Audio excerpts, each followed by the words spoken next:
Hey guys, welcome to Conquest Racing Club. Welcome to the lair. Today we're going to be putting together an MDF kit from Magnetic Racing Club. It is going to be the small gantry. This is the linear gantry. I did require 3 of them for my track, so I will show you how I put one together.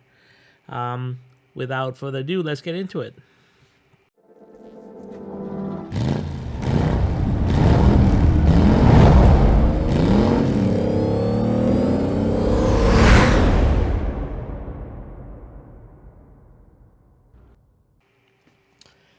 So in order to put this kit together, you're going to need a couple of tools.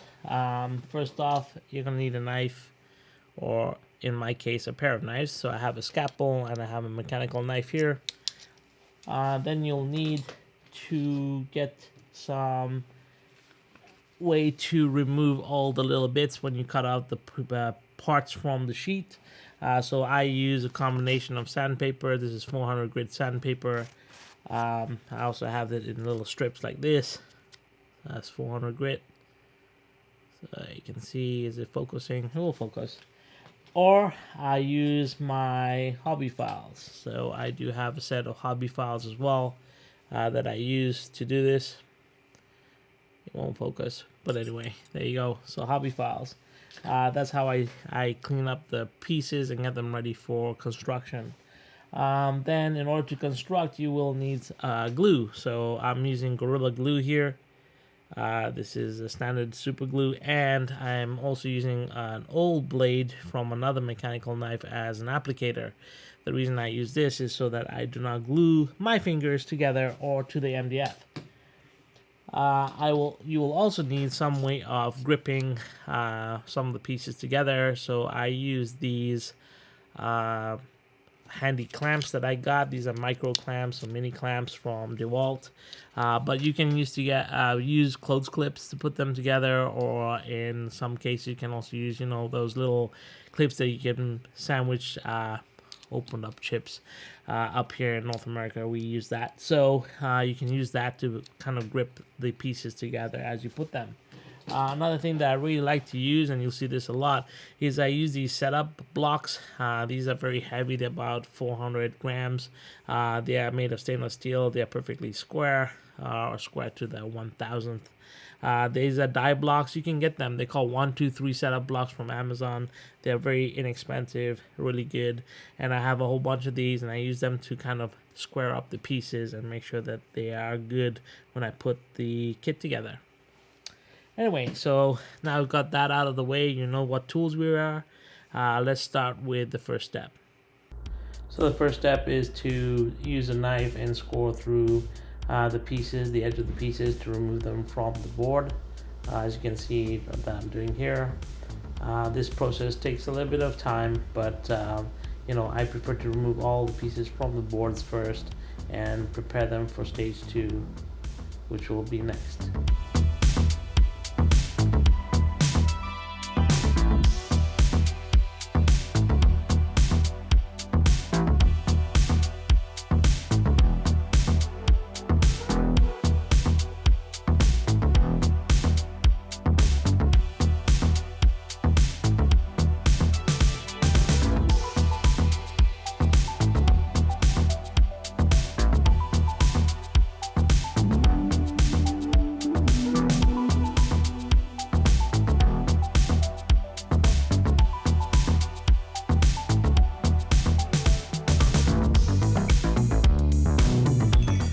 Okay, step 2 is where we start to sand down all the little bits so that they're smooth. Make sure that all the little nubs that you cut through when we remove them off the sheet are now clear. For this I use a combination of the files and sandpaper to remove all these little imperfections from the pieces and get them ready for construction.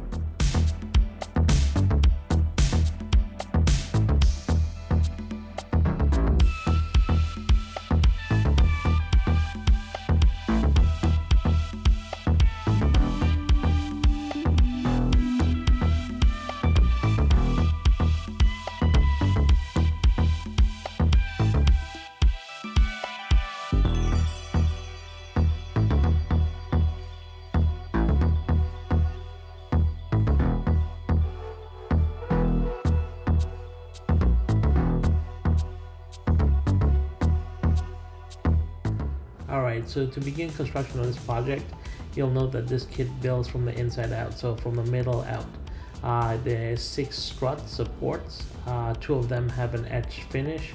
Those are the 2 outside edges of the gantry, or the grandstand, sorry. You'll note here that I do pour out my super glue onto a spare sheet, and I use the applicator to apply the super glue thinly to the surfaces. You'll see that I use the squares as well to make sure that everything is going pretty straight and square, and we continue to apply super glue, dry fit, test, and then apply. So you'll see that this is the center piece which will actually hold the staircase that I am creating right now, and then from there we start building out from either side.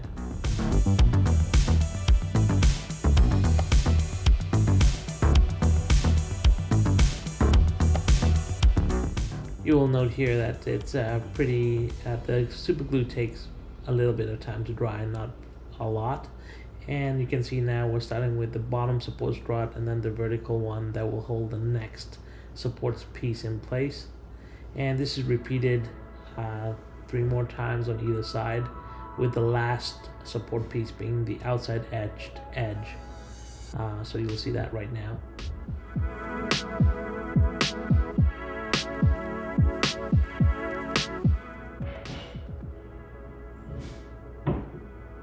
Flat, so that it's actually standing on its legs before you slide in the last piece. Otherwise you could end up breaking some of the pieces trying to force the final piece in place. You'll notice that also because of the friction fit, sometimes the knobs are a little tight, and I do use a little bit of filing to sand down the attachment points. But once again, always dry fit, and then snap in the last piece. Alright, now we're going to put in the back support, and if you've done everything correct, this just snaps into place.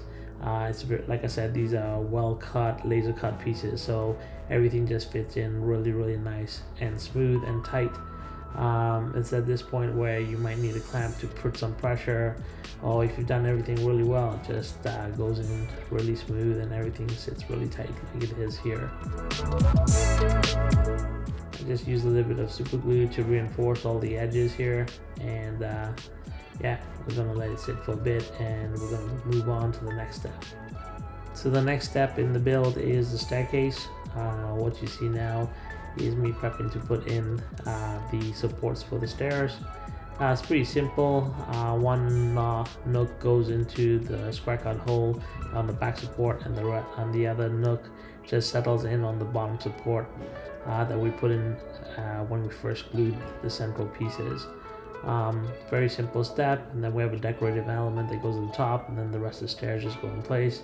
I find it easier to work top down, but just to get the balance rate, I put the first step in at the bottom and then work my way from the top all the way down.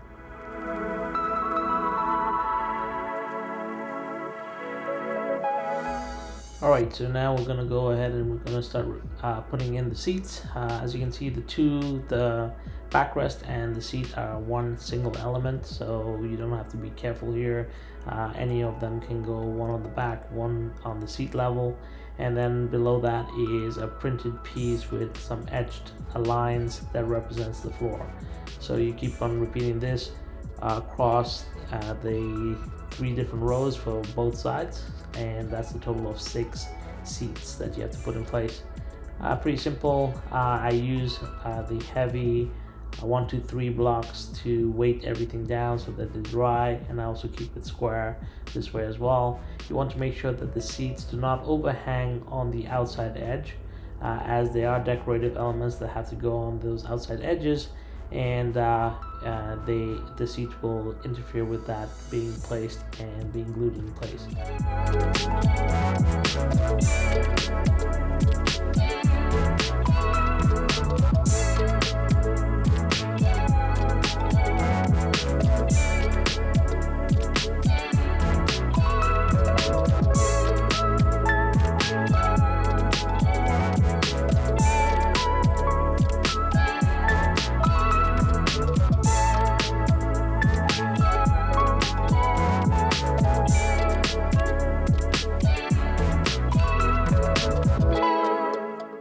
So as you can see, the grandstand is pretty much now complete. All we're gonna do is now put the railings on, so the side railings, and there's a lot of decorative elements. We start in the rear, where there is a piece that will hold the rear railing, and then on top of that piece is a decorative element that kind of holds those two, that kind of hides the two edges at the top. And as you can see here, I'm using weights again and the clamps to kind of secure everything down while it's drying.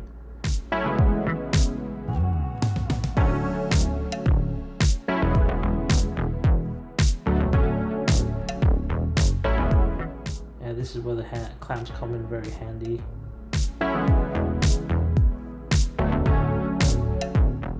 And that's the top piece I was talking about earlier. It goes down. Magnetic Racing, Doug and Ian do a really good job about, you know, closing off and hiding all the I guess the construction edges of this kit, using like final decorative elements in MDF, which I thought was really cool. It's something that, as I've designed my own laser cut pieces, I've never thought about, and so building kits like this kind of gives me an idea.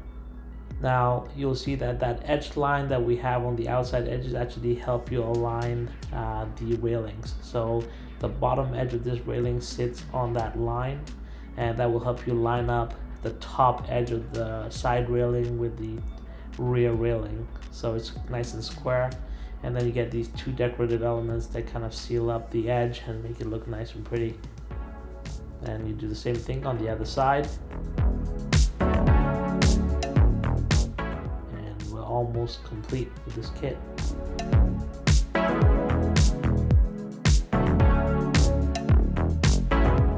And here you go, the final pieces are the front edges that kind of hide the, you know, the open ends to the front of the kit. Once again, these are just small decorative elements, and I used the second decorative piece and to kind of hide the front of the staircase as well. It's just something I like to do. Kind of completes the kit. It's not necessarily in the instructions, but I just do that on my own. And there you go. So the kit's finished.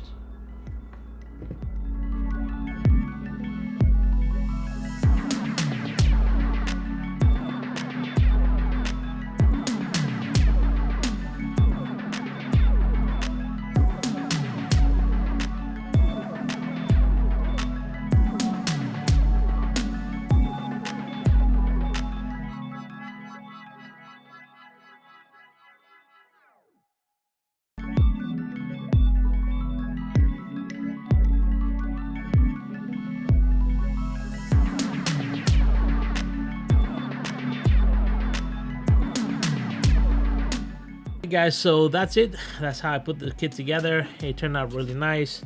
It holds around 4 to 5 people per seat here, or per seat, yeah. So if I'm looking at 8 of these grandstands all together, 5 of them being curved, 3 of them being straight, I'm looking at around 240 to 300 people on there. I am doing a mixture of unpainted and painted models. Obviously, the unpainted ones I will paint myself, which I really like to do. And then I did get a lot of filler painted models that were very cheap. Some of them are Carrera based ones, and then some more from Etsy. Yeah, so totally I need about 300 figures to fill up all my grandstands. But I hope you enjoyed this video. I hope you found some value in how we put the kits together. Slot Art does a really good job on his channel. I try and emulate, but if you do like this kind of content, please like and subscribe. I do have a lot of MDF kits to put together, so depending on how this is received, I will continue to record and show you the process of putting them together. Until next time, guys, though, however, I'd like to say thank you very much for watching this video, and we'll see you next time. And until then, keep having fun on rails, okay, guys? Take care. Bye-bye.